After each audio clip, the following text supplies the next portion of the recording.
IVM.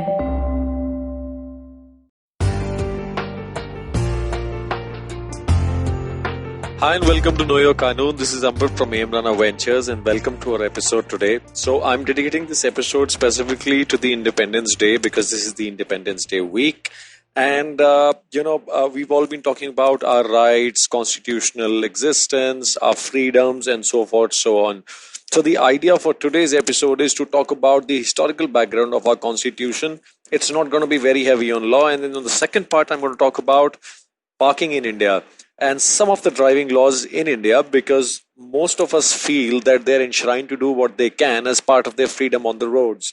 So this is for individuals that know that's not correct. Here is what you can do and you cannot do, which is enshrined by the Constitution and the law in place which governs drivings and rules, which is the Motor Vehicles Act. Now let's start with what is the Constitution of India and the historical background. The Constitution holds a very unique place in our country's history. It is so rightly so because it has created a sovereign republic that is the modern state of India. And it also brings into state of affairs concerning the independence. Also, our constitution is the longest constitution in the world, right? It is one of the most comprehensive documents of its kind. It is containing every small, minute detail which is governing India completely. Just to start with our history, before India became independent, all of us know that we were ruled by the British. There were two entities in India. There was the British government and the princely states. It is the Constitution of India actually which formally ended these two distinctions and created something which is called as the Union of India. The Constitution of India, as we speak, is its lex loci, which is the parent of all laws in India, and the supremacy which it holds in case of conflict with other laws that come into place. Basically, the term lex loci literally means that all laws of parliament and state legislatures derive their authority from the constitution. Even the three pillars of the Indian state, which are the legislature, executive and judiciary, they are also deriving their authority from the constitution. Without the constitution in India, we can rightly say that the administrative machinery which runs India would not have been there. Right. The constitution, furthermore, apart from this, enshrines certain, fundamental rights and duties. As I said in the starting, these fundamental rights and duties also are a source of restriction on other laws in our country, which might be inhuman nature, which might, racially discriminate, which might discriminate on various other means, which might guarantee our laws or curtail our equality before laws, and so forth, so on. Right. So it's a huge gamut. So first, I'd like to start with telling you that, of course, the British came to India in the 17th century and they were here for trading purposes. Subsequently, we saw the establishment of British East India Company, which ruled everything. Right. So in order to rule that territory, which was governed by British East India Company, they enacted various laws, rules and regulations. Thus, they enacted something called as the Charter Act of 1833. The Charter Act of 1833 was nothing but it was one where the Governor General of Bengal became the Governor General of India. It also led to creation of a central legislature which made British and the British authorities the supreme leaders of India or supreme rulers of India. Right. Subsequently, when the company rule ended, which is after the mutiny in 1857, on account of redistribution of powers and getting everything under the crown by the British government, thinking that India is rebelling and the likelihood of the company to progress would be a difficult task. Also, the profits generated by company the crown held, it was time that it came under the British crown in order to reap those benefits. So in 1858, there was something called as the Government of India Act, which was passed, on account of which the British crown became the ruler of India and administered the country through its total governance. Subsequently, there were further acts of such laws which were passed, such as that of the Indian Council Acts of 1861, 92 and 1909. And that started giving representation to Indians in the Viceroy Councils. Now, Viceroy Councils at that point of time were the only representative bodies where the so-called term natives or Indians could actually represent themselves and put forward their point. So these were the three important acts from where the act of representation by domestic native Indians started.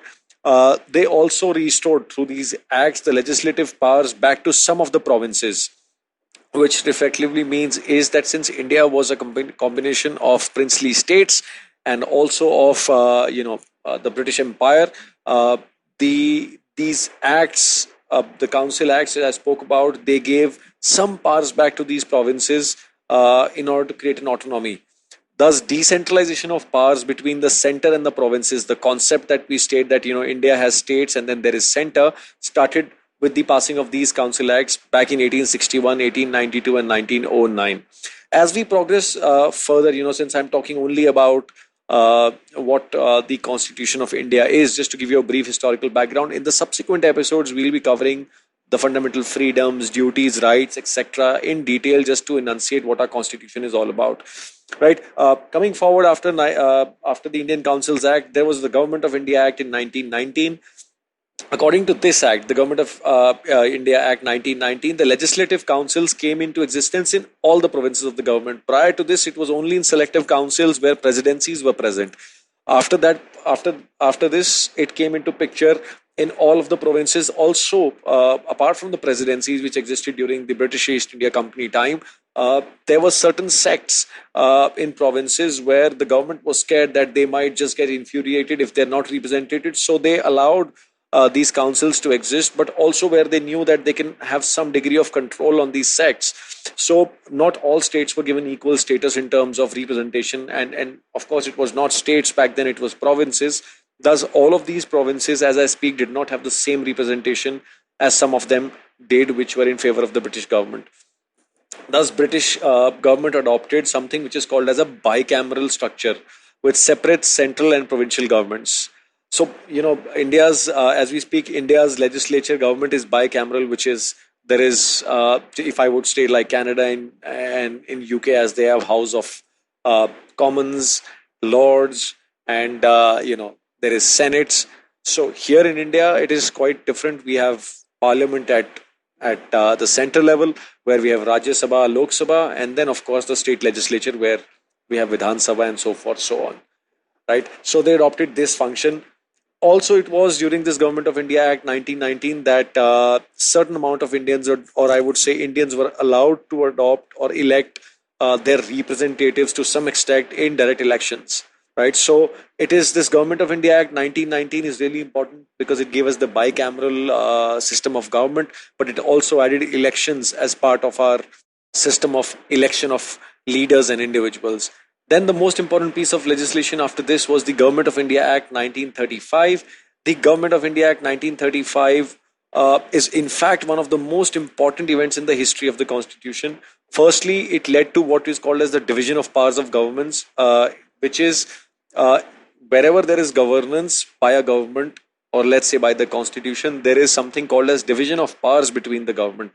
And there are three lists that are enunciated under this, that there is a federal list, which is the central government list, a provincial list, which is a state list, and a concurrent list where there is shared powers between the government. Just to give you an example, central list would be aviation, defense.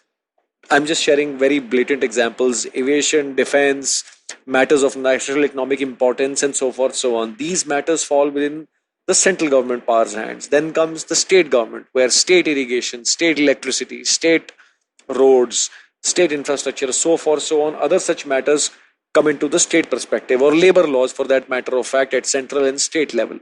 And then comes a concurrent list. This is that list where there are certain heads of power which are shared by both the governments. Let's say, I'm just taking another example of it, is regulation of industry. Now we have factories set up under the Factories Act, but they might be regulated to some extent, as they might be coming under some environmental laws or other laws which are there in the provinces.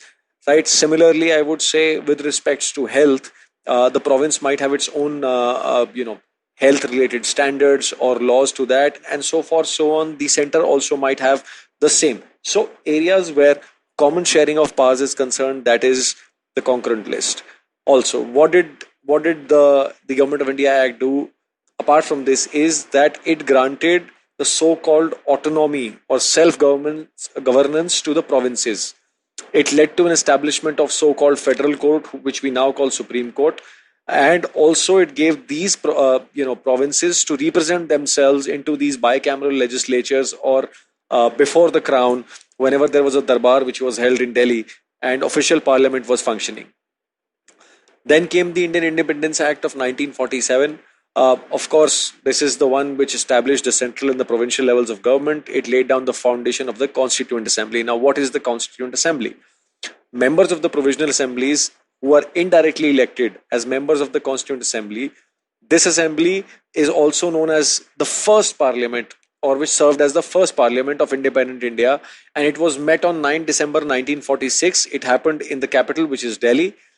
After the independence, the assembly elected Dr. Rajendra Prasad as its chairman, began drafting the constitution. Thus, this constituent assembly was the laying of the final stone, I would say, to creation of what is termed as the Indian Constitution. It led to election of, our first president. It led to, him being elected as the chairman for drafting that constitution and to begin drafting that and to come to a consensus that there should be a constitution in India. The drafting process was also pretty interesting. Dr. Ambedkar, he was the head of this drafting committee when it started back then. That is why he's called the father of the constitution. And after more than 2 years, I would say, of amassing all the right provisions from across the world from different constitutions, the Constituent Assembly, which was there, finally approved the Constitution of India on 26 November 1949. That is why today this is celebrated as the Constitution Day. Not many of us know that, but yes, this is the Constitution Day. And this particular constitution, which was approved, the draft, was adopted formally as the Constitution on 26 January 1950, when India became a sovereign republic.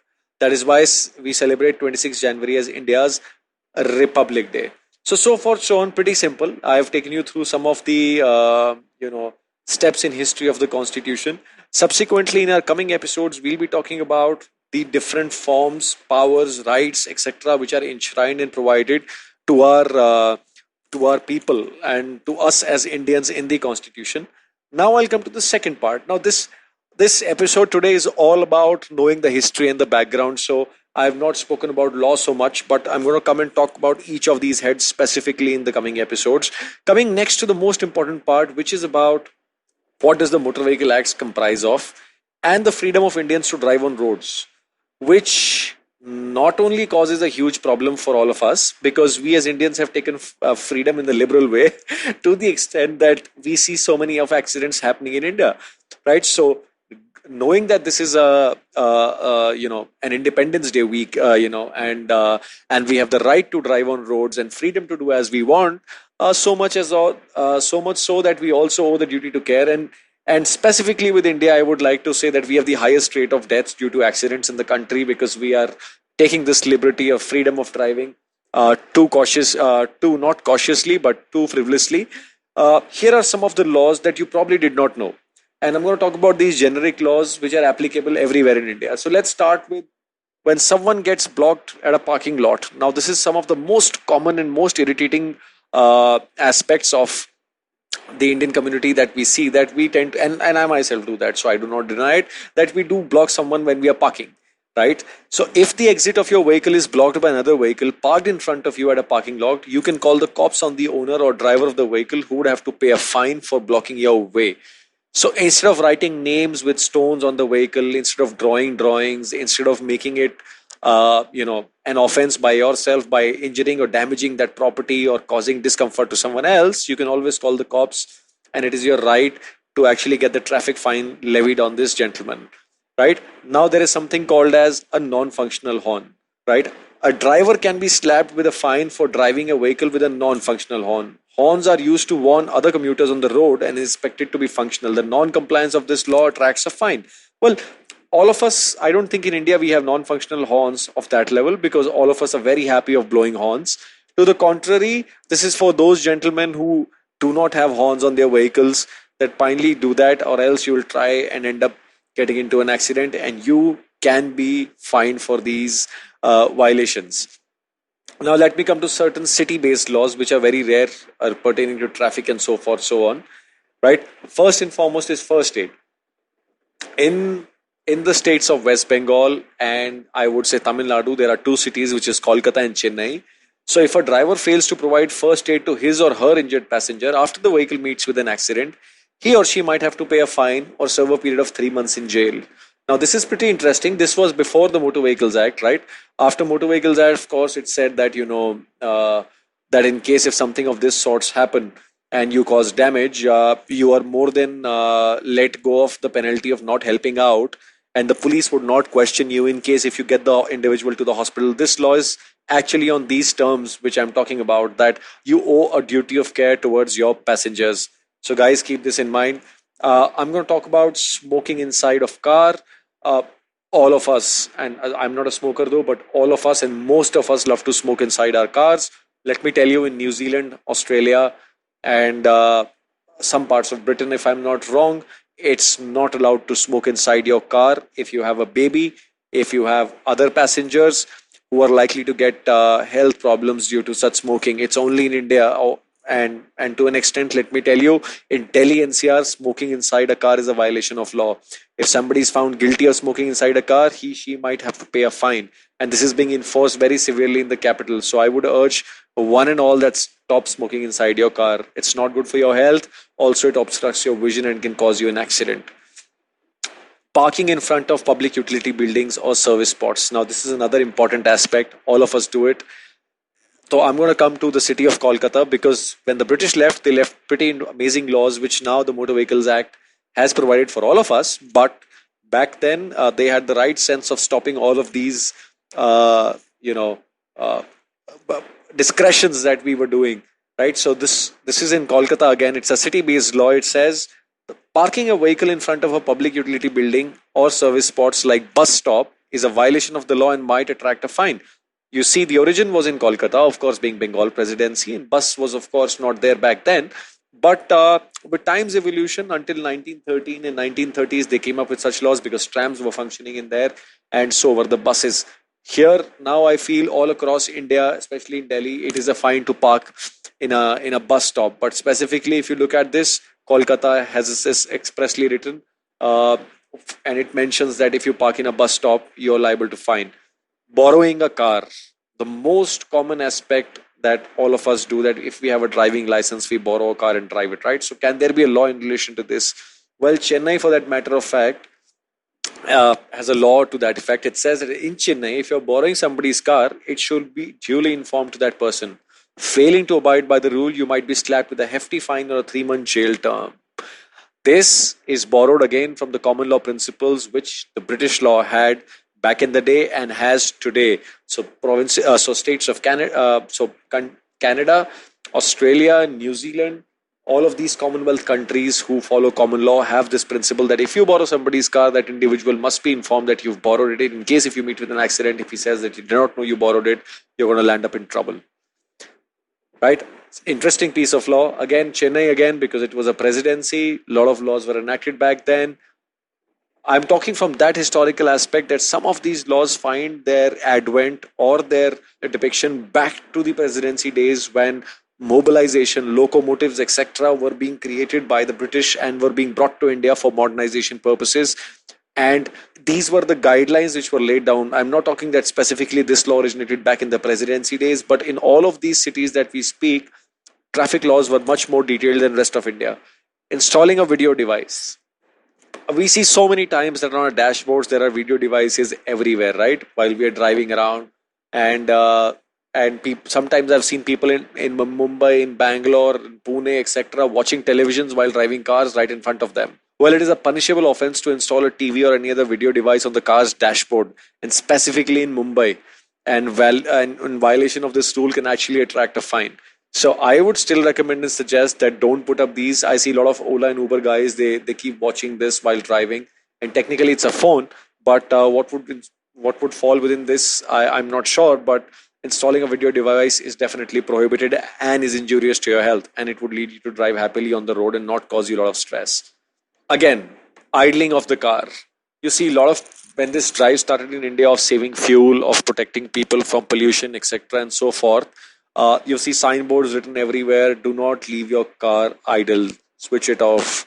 It will cause you XYZ benefits. But I don't think in India that's a true cause. Everybody's vehicles are on, owing to the weather and so forth, so on.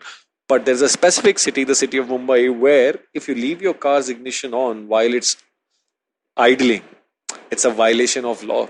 That is such a sensible law again that sometimes you might not just but might not just be moving. And if you leave the ignition on of your car and you let it idle, it's such a wastage of fuel, resources, energy, discomfort, and so forth, so on. So please don't leave your car idling. That's the biggest freedom you have. Curtail this freedom.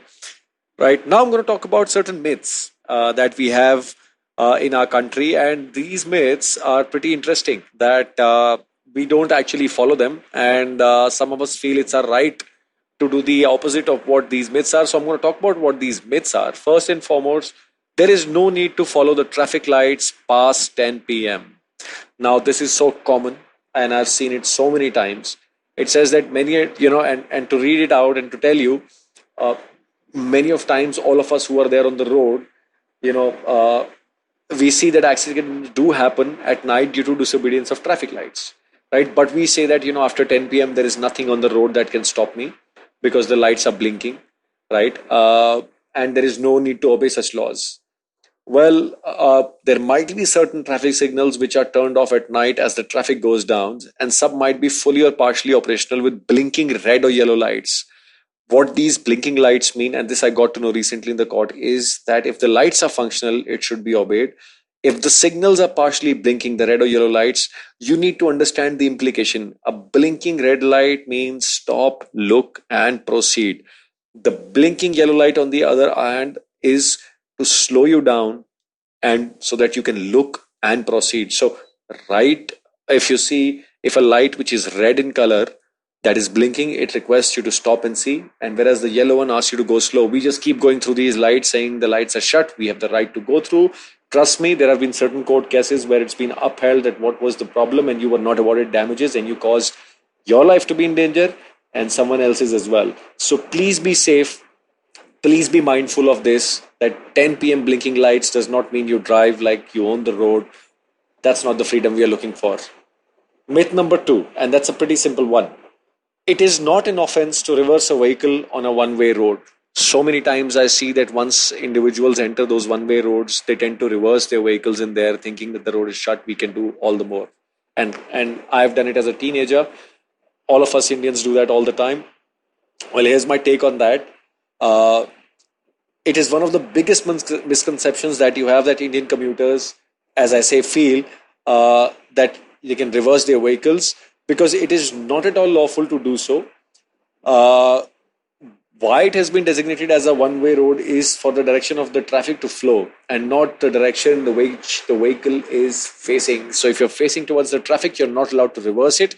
You will be placed on fine, or your vehicle is liable to be taken away. Oh, I know that's going to cost a bomb in terms of fines. It's going to cost a bomb in terms of traffic snarling problem. But again, reversing in a one-way traffic where you're facing the traffic and moving with them is totally not allowed. It's because the traffic is to flow in one way. You cannot reverse your vehicle in the middle and turn back.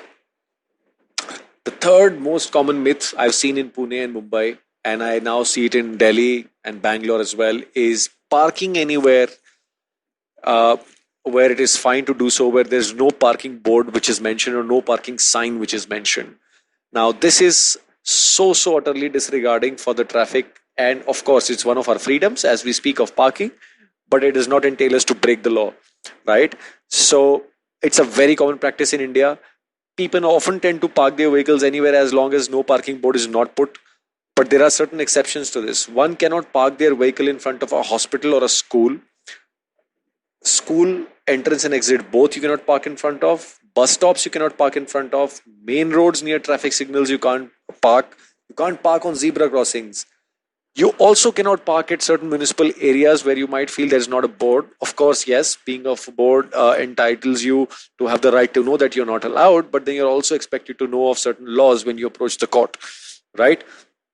So that's a major myth. Please be careful. I see so many people park their cars in front of the schools uh, across India when they're shut. Probably you're not allowed to do so, and specifically hospitals and hospital parkings as well, right? So please exercise your freedom with caution in these areas. Now I'll come to the myth of overtaking on the right. Now this is such a common myth. It is so blatantly embedded in our systems that we can only overtake on the right and not on the left, and we hold that individual accountable who overtakes from the left. Well, the Indian traffic rules state that a driver needs to drive on left lane and thus overtaking is allowed only on the right.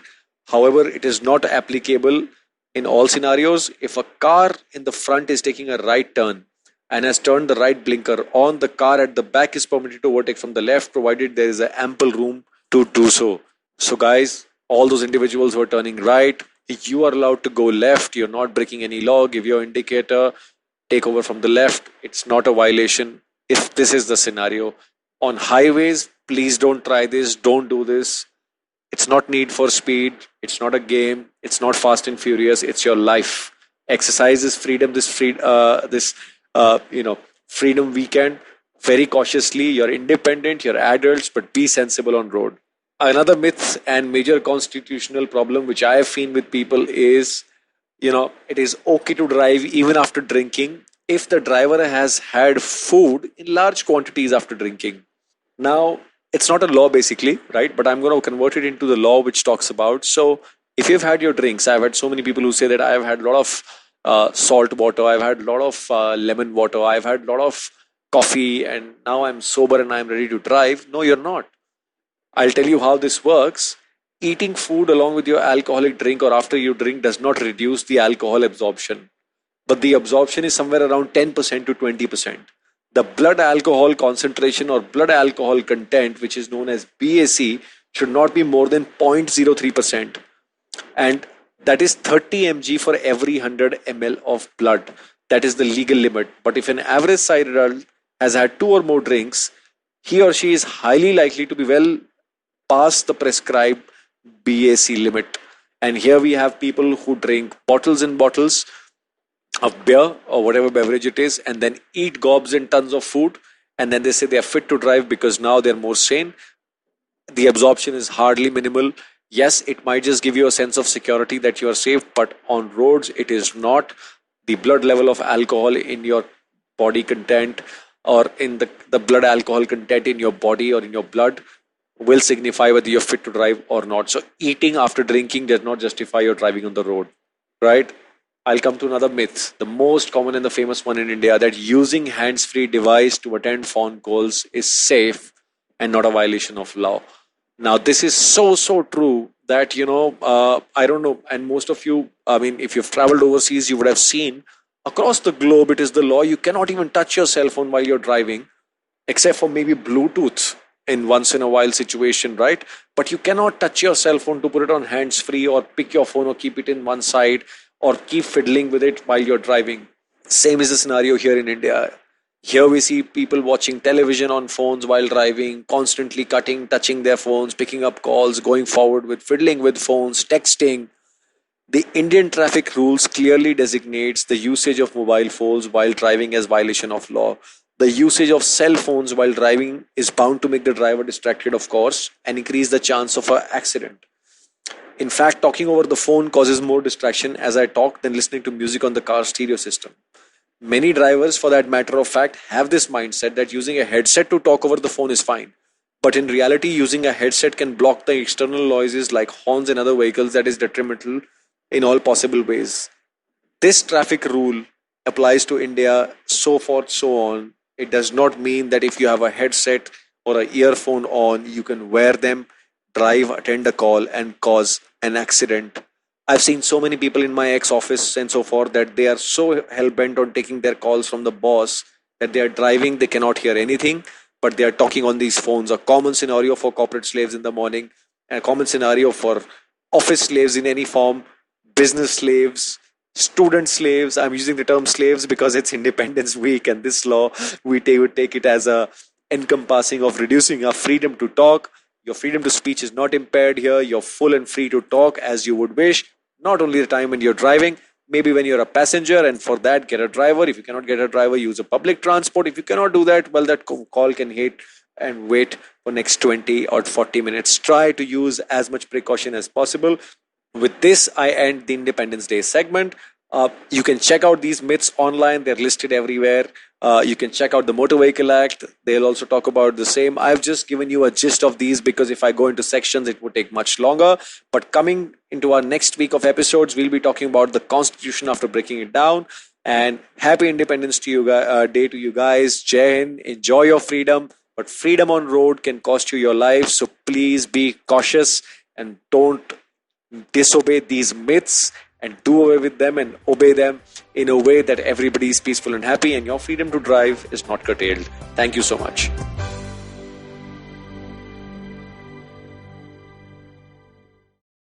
I hope you enjoyed that show. So it's been a really fun week on the network. Please do definitely check out all the regular shows that you do. But in addition, let me give you a few recommendations. On Agla Station Adulthood, Ritasha and Ayushi talk siblings. Really fun episode. I think you'll enjoy that. Nishad Pai Vaidya is on Cyrus, and they discuss cricket and a lot of different things around cricket. I think you'll enjoy that as well. Old friend Parmesh Shahani, he was on Absolutely Right. Definitely do check that out. Tamal Mills was on Edges and Sledges, another episode which I've heard really good things about. I haven't heard it yet. I need to listen to that soon. And guys, Uncle Please Sit, definitely listen to that. They've been killing it. This week they have Abby Phillips, he's a doctor talking about medical misinformation. Last week Paramita Vora was talking about sex education and who needs it. They've been really killing it. Definitely do check that out. And with that, hope to see you again next week.